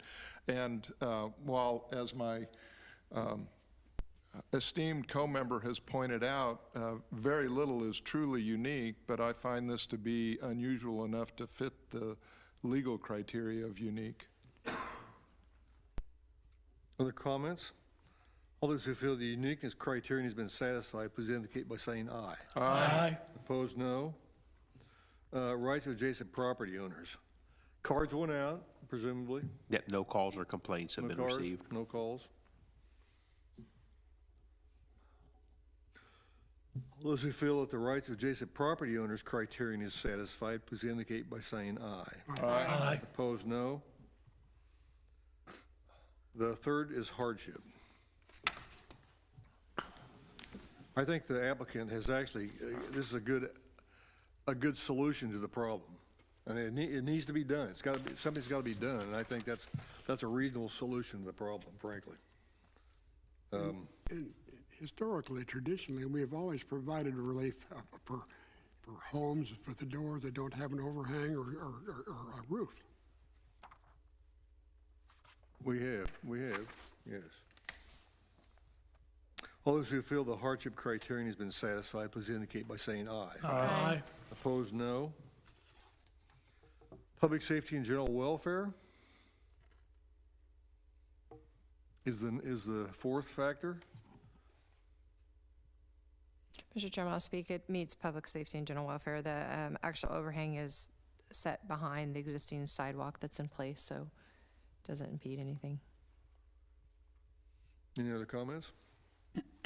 All those who feel the public safety and general welfare criterion has been satisfied, please indicate by saying aye. Aye.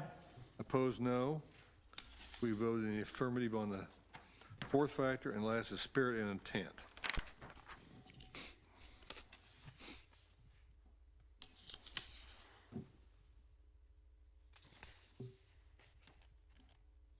Other comments?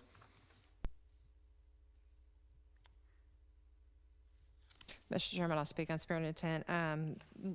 The solution that the homeowner has provided does meet the character and unique look of the neighborhood. There's a lot of colonials in that area that have an overhang with columns, and so it meets the spirit and intent. Any other comments? All those who feel the spirit and intent criterion has been satisfied, please indicate by saying aye. Aye. Opposed, no. We evaluate all 5 of factors and felt that they all passed. Therefore, we can support a motion for approval in this case. Mr. Chairman, I move to approve case 11-2024, 3501 West 121st Street, a request for a variance to the front build line for the placement of a covered entryway in accordance with the LDO section 16-2-5.3 parent D parent in an R1 district. Second? We have a motion for approval of case 11-2024 and a second. All those in favor, say aye. Aye. Opposed, no. Motion passes. You'll be officially notified in writing by the city.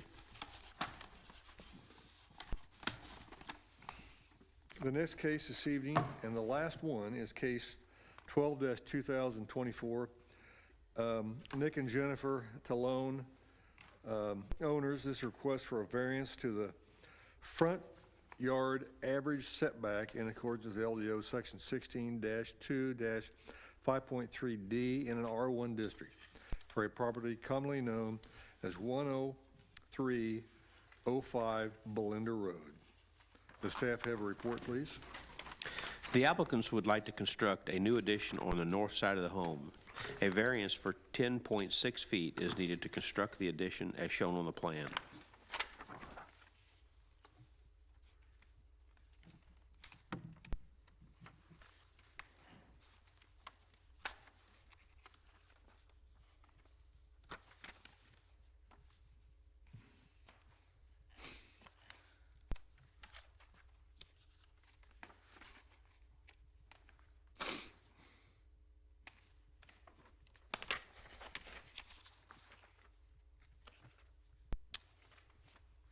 New additions are sometimes kind of hard when your house is oriented in a lot like that, isn't it? Is the only portion of concern is the small corner there below the green line, and The portion marked in red is the portion that exceeds the build line. could they have just moved it back 3 feet or whatever the number is and then satisfy our requirements? Correct, yep. 10 feet though, right? Yes. It looks small on this picture, but it's 10.5, I think?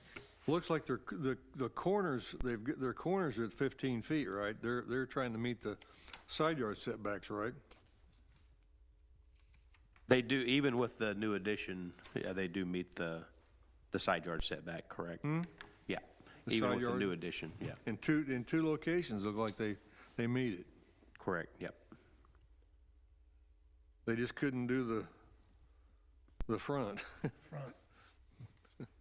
And it looks like it's pushed back as far to match that back. It meets up with the back line of the existing structure. You can see where they're lining it up on the back side. They're pushing it back instead of going to the front build of the house. They've pushed it back as far as they can to line it up with the back portion. Yeah, of but it. that space right next to it is like a patio, and the structure is that T part of it in the back. So ideally, they could take that front part and add it on to the back part and go into that portion of you would think. But wouldn't you be hitting that side setback then, the other dotted line? Maybe the applicant could speak to this. Well, let's let the applicant Yeah. talk about this. Is the applicant here? You may, please give us your name and address, and you may present your case.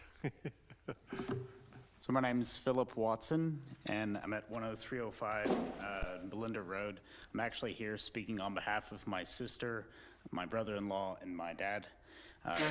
So if you don't mind, I'll try to explain a lot of the background as the shape, size, and why it is the shape it is. 15 years ago, my dad got Parkinson's.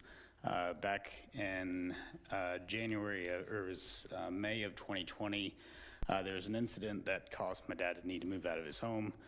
My sister, who's a physical therapist, took him into his home, and my sister's family has grown. So they've occupied the majority of their house. Can you move the microphone just up a little bit? Up or back? Well, Okay. I can't quite hear you. Okay. So they had one guest bedroom. My dad lives in that guest bedroom, and basically got too crowded. They wanted to create a space that my dad could continue to enjoy his latter years of life. I'm actually an architectural engineer. I got a mechanical engineering degree. My dad worked for this city for over 30 years as a building inspector, so we actually worked on the plan together a little bit. We looked at various options. We looked at the southeast corner, the back side. We looked at that northwest corner. The southeast corner would not work because it would basically need to cause my family, or my dad, to move out of the home to allow that to tie into the house. Everything that we did, the best thing that would not require anybody to move out of the house was to look at the northwest side. As far as setbacks, there is that 15-foot easement that if we were to push it further east, we would encroach upon that easement that's on the north adjoining property. The reason why it is the shape that it is because it does access somebody who could be wheelchair accessible. It has a zero entry shower. It also would accommodate a hospital bed. So we laid this out to accommodate an ADA compliant bedroom, a bath, shower. And so with ADA compliance, you get more of a boxy shape. You can't go very linearly. So anyways, that's why it extends as far north. We did try to shift it back, as you can see, but that's really as far as we could go without reducing the square footage to get out of an ADA compliant and habitable, grandparents suite, or however you want to call it.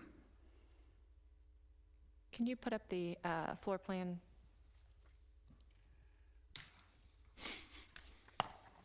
So is that an air conditioning unit on the cutout area just to service that addition? The lower left-hand corner? Lower left, oh yeah, that's a condensing unit, correct. Okay, so that, I think that was a question earlier from our group asking if you could build in that area, but so that's where you're tucking it behind and hiding it. That's correct. So that corner, if that were to be filled out as a square, that would impede on that 15-foot easement of the adjoining property. So the reason why that is chopped out like that is not to accommodate the HVAC, but to accommodate the easement on the north side. Question, could you quickly draw a line across the corner that will be within, that we're talking about? I see it, but I'd like to see it on that plan. Oh. Okay. Thank you. That's just a guess. Okay.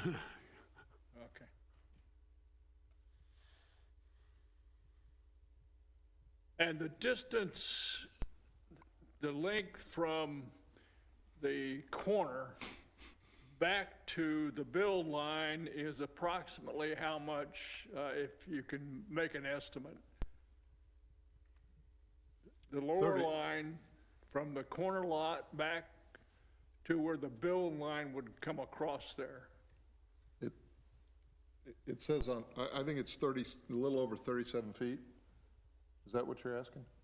Doesn't look like, yeah, I'm talking about what would be this piece right here. Oh, I see. Okay. The diagonal line, what is the length of the diagonal line from building, from the basement to the other basement line? Or floor line, whatever? I don't think it's on this map.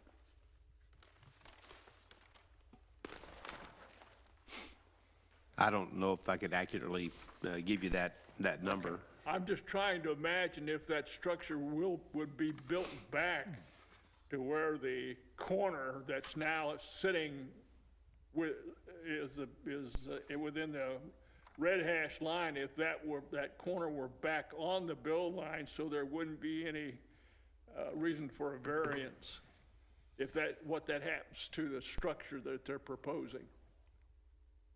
Oh, so you're asking the east-west distance of how far that would have to shift to the east? Yeah, how far do you have to send that back? What is that distance there? What does that do to your structure? In other words, does it affect the access to it or anything like that to the new structure? Well, the issue is to get the full square footage we would need if you were to cut it back. Like, I guess the question is, if we were to take where his pen is sitting and you were to cut that triangular section off, is that the question? No, that's not what I'm talking about. What I'm talking about is just taking the structure as it is, no changes to it, but moving back the distance it protrudes into the area that we're talking about, where you're asking for the variance. I understand your question now. So if we were to shift the entire rectangle so that it doesn't have what the previous image showed as that red non-compliant section, you would then see another red non-compliant section on the west side. The north side, actually. North side, yeah. Well, we'd be violating the east. It'd be a the north- violation, but how much of a violation? The north setbacks. Yeah, we'd violate the 15-foot setback from the property that's just north of this one. Okay.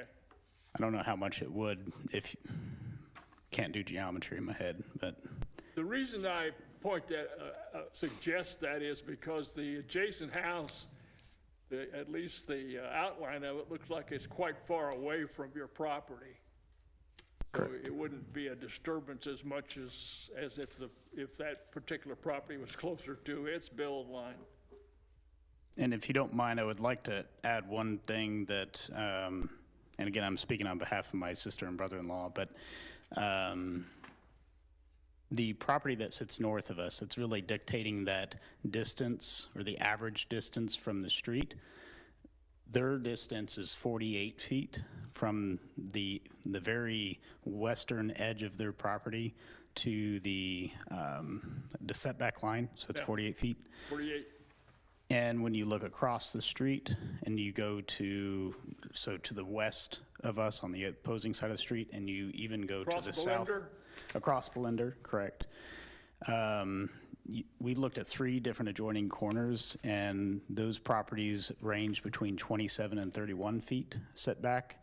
So due to the distance that the only house that's north of this property at 10305 is significantly more setback, we wouldn't have ran into the issue if we didn't deal with a house that was so far set back, and there's only one to compare ourselves to. So that north house is controlling your setback? Correct. Yes, yep.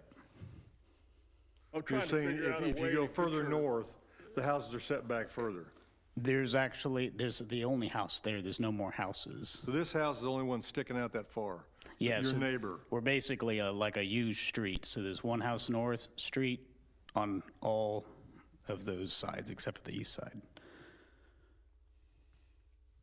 So we don't have anybody else to compare to. If we had a property that was south or even more that were north, you would have a line of sight that would be considered average. But since the average is 1, there's only 2 to compare to. So the platted setback is what?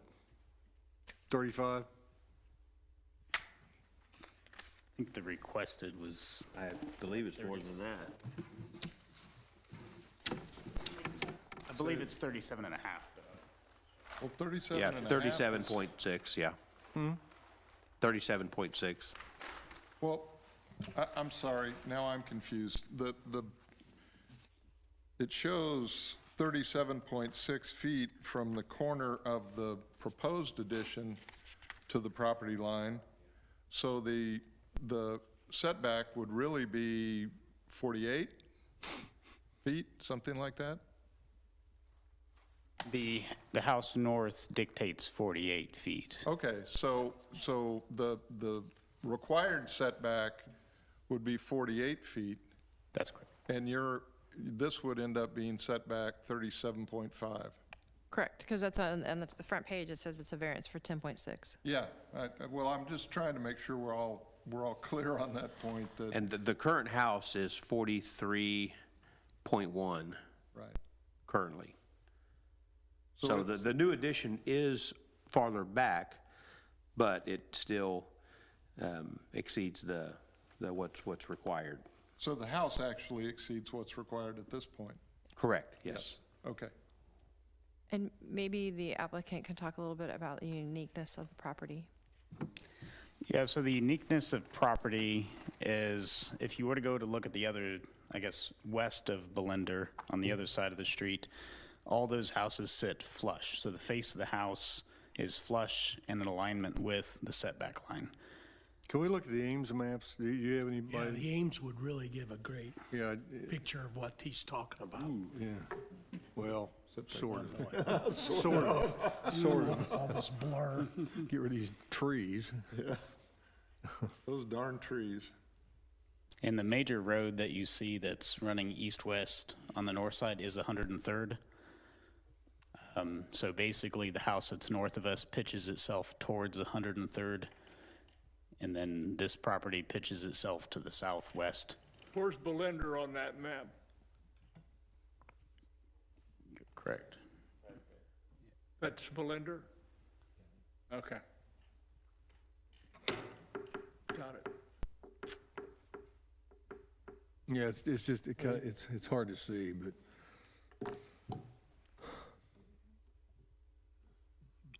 But Yeah, this- that's the best Ames map I have. You blow it up a little bit.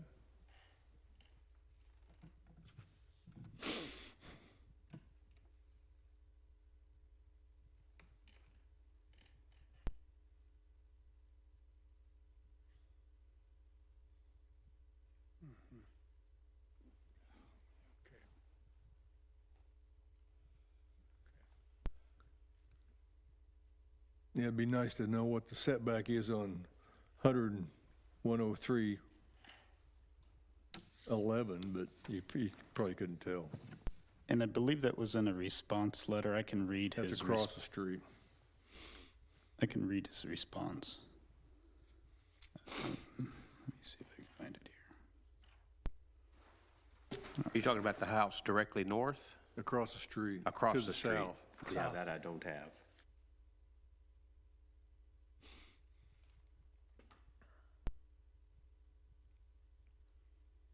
Yeah, it doesn't, If you read in there's actually a page that was typed up behind the application by the homeowners where it talks about the uniqueness of the property, stating that doing research on the city Ames map showed that 10301 Belinder has uniquely deep setback. For example, their neighbor to the north has a setback of 48 feet from Belinder. The home on the northwest of the side of Belinder is setback only 27. Another example, at 103rd and Sagamore, those homes have front setbacks of only 27 and 31. So there's a lot of different variation there.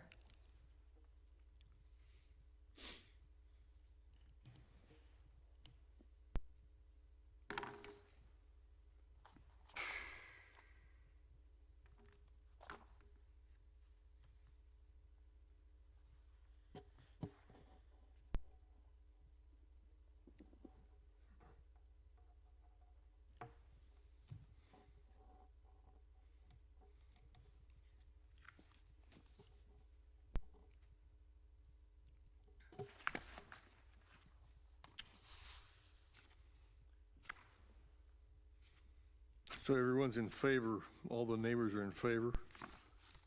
I only have the one letter that I put on your, up in front of you. I received it today. There's a few in the packet as well. I'm sorry? There's a few in the packet as well. Oh, is there? Okay. Mm-hmm.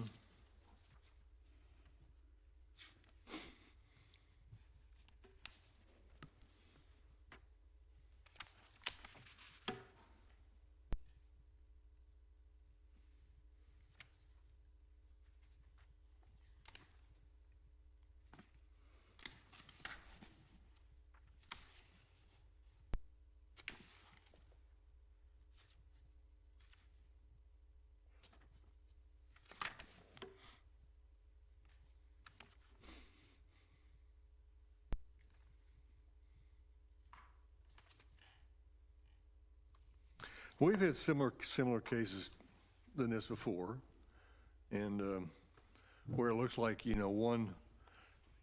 have kind of an anomaly because one house sticks out further, and it contributes to the neighbors having a front yard setback that's less than or greater than typically would be required. Yeah, and I think part of the issue is both of these homes on these two corners set at an angle. So that's going to skew. Well, yeah, that really limits you what you can do is in terms of an addition, yes. I agree.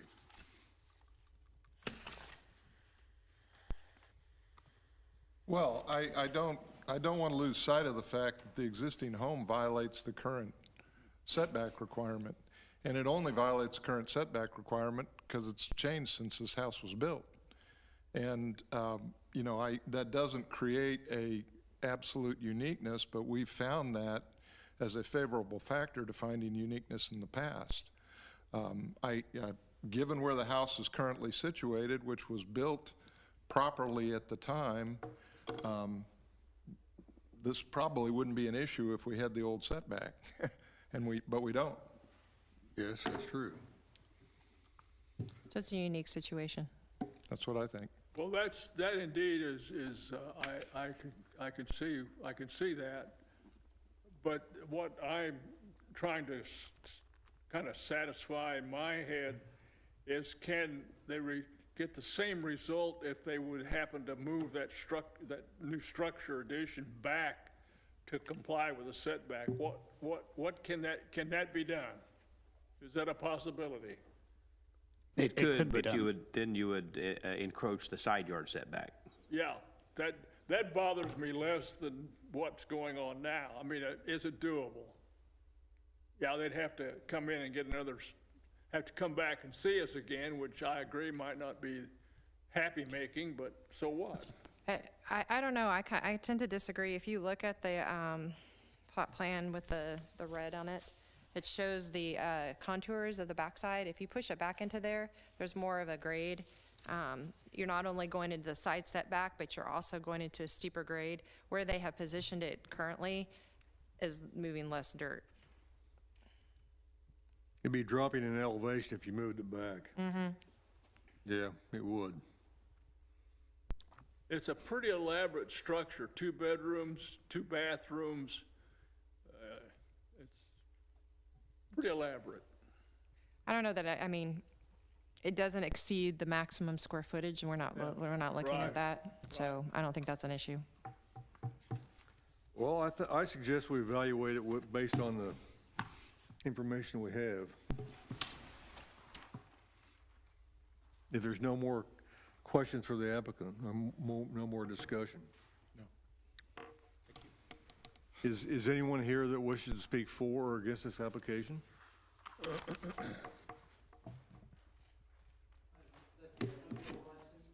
Do we have anybody online that is wanting to speak? I think he was trying to. Do you have a microphone? I can bring a microphone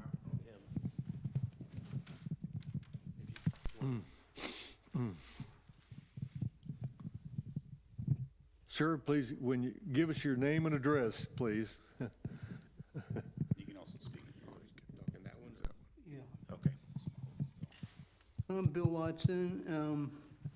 I'm an occupant of 10305 Belinder, and the got kind of tight construction, and this would help out as far as the remodel. We're doing some of the interior, get more clear space so you can move around. And that's the only thing I had wanted to point that out. Thank you. Gives a lot of square foot flat area. We got 2 granddaughters, a granddaughter and a grandson, that they like to race around the interior of the house, so you got a lot of extra square footage where some of these other zoning requirements is, okay. Okay. Are not gonna be as accommodating. Thank you. Thank you. Thank you. Thank you. Thank you. Well, again, this is a variance, and if there's no one else to speak, we'll proceed with the evaluation of the factors. The first is uniqueness of the property. Well, Mr. Chairman, for the reasons I stated previously, I think this has satisfied my understanding of uniqueness. Any other comments? In light of that, all those who feel that the uniqueness property's been satisfied, please indicate by saying aye. Aye. Opposed, no? No, No, okay. The second factor is rights of adjacent property owners. Well, everything I see indicates that the adjacent property owners are all in favor of this. Other comments? All those who feel that the rights of adjacent property owners criterion has been satisfied, please indicate by saying aye. Aye. Opposed, no? We voted in affirmative on the second factor. And third is hardship. Mr. Chairman, I'll speak on hardship. I feel like this request that they're asking is reasonable. It's actually, when I look at the design, it doesn't exceed maximum square footage. It's tastefully done. The applicant explained the reasoning for ADA accessibility, and then the actual needs of the client needing additional living room space due to the function of their family. So it's very tastefully done, and we're really just voting on a small corner of it that exceeds a setback.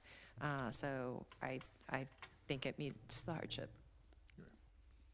All those who feel the hardship criterion has been satisfied, please indicate by saying aye. Aye. Opposed, no?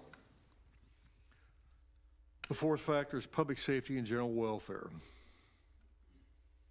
All letters were mailed. We received letters in support. Correct.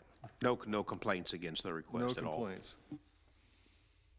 All those who feel the public safety and general welfare criterion has been satisfied, please indicate by saying aye. Aye. Opposed, no? And the last is spirit and intent.